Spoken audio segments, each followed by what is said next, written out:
வணக்கம் மக்களே, எல்லாரும் எப்படி இருக்கீங்க? Welcome to sunrise Ganesh kitchen. இன்னைக்கு நாம் அட்டகாசமான சுவையில் கொஞ்சம் கூட கசப்பு இல்லாத அளவுக்கு வெந்தயக்கீரை பொரியல் செய்ய போகிறோம். வாங்க அதை நம்ம எப்படி செய்யலான்னு பார்க்கலாம். இன்றைக்கி நான் வெந்தயக்கீரை பொரியல் செய்கிறதுக்கு 2 வெந்தயக்கீரை கட்டு எடுத்திருக்கேன். இப்போ இதை நல்லா அலசிட்டு குட்டி குட்டியாக கட் பண்ணி நம்ம பொரியலுக்கு ஏற்ற மாதிரி ரெடி பண்ணி வச்சுக்கலாம். 2 கட்டு வெந்தயக்கீரைக்கு ஒரு கை நிறைய பாசிப்பருப்பு எடுத்து நான் நல்லா முதல்ல ஊற வச்சுக்க போகிறேன். பூண்டு 6 பல் எடுத்து அதை குட்டி குட்டியாக இந்த மாதிரி நறுக்கி வச்சுக்க போகிறேன். சின்ன வெங்காயம் இந்த பொரியலுக்கு யூஸ் பண்ணால் ரொம்பவுமே சுவை கூடுதலாக இருக்கும். அதனால் இன்றைக்கி நான் சின்ன வெங்காயம் தான் எடுத்திருக்கேன். சின்ன வெங்காயம் இந்த அளவுக்கு எடுத்து குட்டி குட்டியாக கட் பண்ணி வச்சுருக்கேன். தேங்காய் 1/2 மூடி எடுத்திருக்கேன்.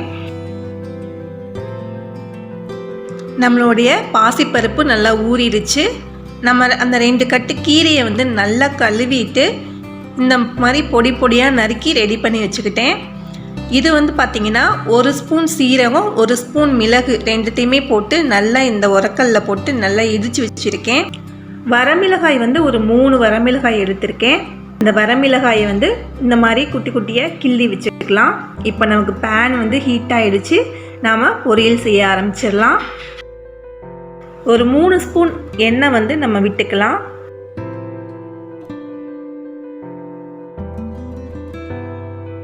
எண்ணெய் சூடான பின்னாடி கடுகு உளுத்தம்பருப்பு முதல்ல ஒரு ஸ்பூன் சேர்த்துக்கலாம். கடுகு பொரிஞ்ச உடனே நம்மளுடைய வரமிளகாயை இதில் போட்டுக்கலாம். வரமிளகாய் செவந்த பின்னாடி பூண்டை போட்டு நல்லா வதக்கிக்கலாம். இப்போ பூண்டோட நம்ம வெங்காயத்தையும் போட்டு நல்லா வதக்கிக்கலாம். இதை நல்லா வதங்கிட்டு இருக்கும்போதே நம்ம இடித்து வச்சுருக்கோம் இல்லையா, அந்த சீரகம் மிளகு அந்த பொடியை சேர்த்து நல்லா கலந்து விட்டுக்கலாம். இப்போது இதில் 1 ஸ்பூன் நான் மஞ்சள் தூள் சேர்த்துக்கிறேன்.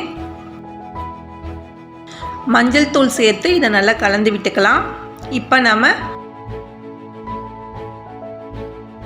நம்மளுடைய ஊறி இருக்கிற பாசிப்பருப்பையும் சேர்த்துக்கலாம்.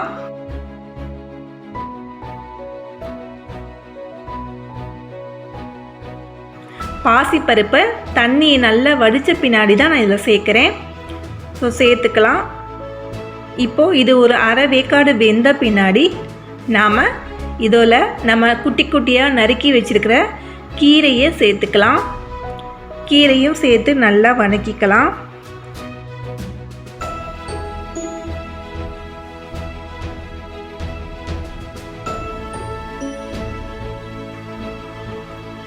கீரை நல்லா கலந்து விட்ட பின்னாடி கீரையோட அளவு குறைஞ்சு நமக்கு கரெக்டான அளவு தெரியும். இந்த ஸ்டேஜில் நாம் இந்த கீரைக்கு தேவையான அளவு உப்பு சேர்த்துக்கலாம். உப்பு கொஞ்சம் குறைவாகவே எடுத்துக்கலாம். இப்போ இதை எல்லாத்தையும் நல்லா கலந்து விட்டுக்கலாம். நமக்கு கீரையிலிருந்தும் கொஞ்சம் தண்ணி வெளியில் வரும். இந்த தண்ணி எல்லாமே நல்லா வத்துற வரைக்கும் நாம் நல்லா கிளறி விட்டுக்கலாம்.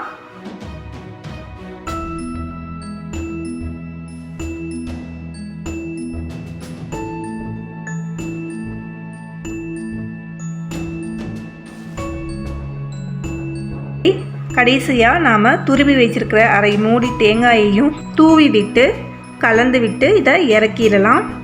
அவ்வளவுதாங்க, நம்மளுடைய சுவையான வெந்தயக்கீரை பொரியல் ரெடி ஆயிடுச்சு.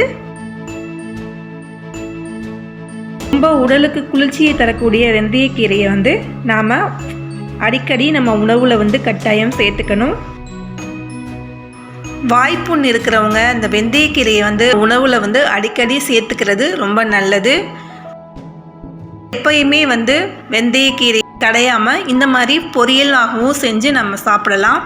இந்த பொரியலை சாப்பாட்டோட பிசைஞ்சு சாப்பிட்றப்போ ரொம்ப ரொம்ப டேஸ்ட்டாக இருக்குங்க. கண்டிப்பாக நீங்களும் இந்த டிஷ்ஷை உங்கள் வீட்டில் ட்ரை பண்ணி பார்த்துட்டு எப்படி வந்ததுன்னு சொல்லுங்கள்.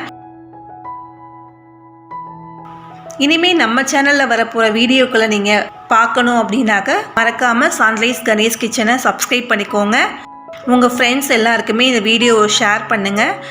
நன்றி நண்பர்களே. உங்கள் அனைவரையும் அடுத்த வீடியோவில் சந்திக்கிறேன்.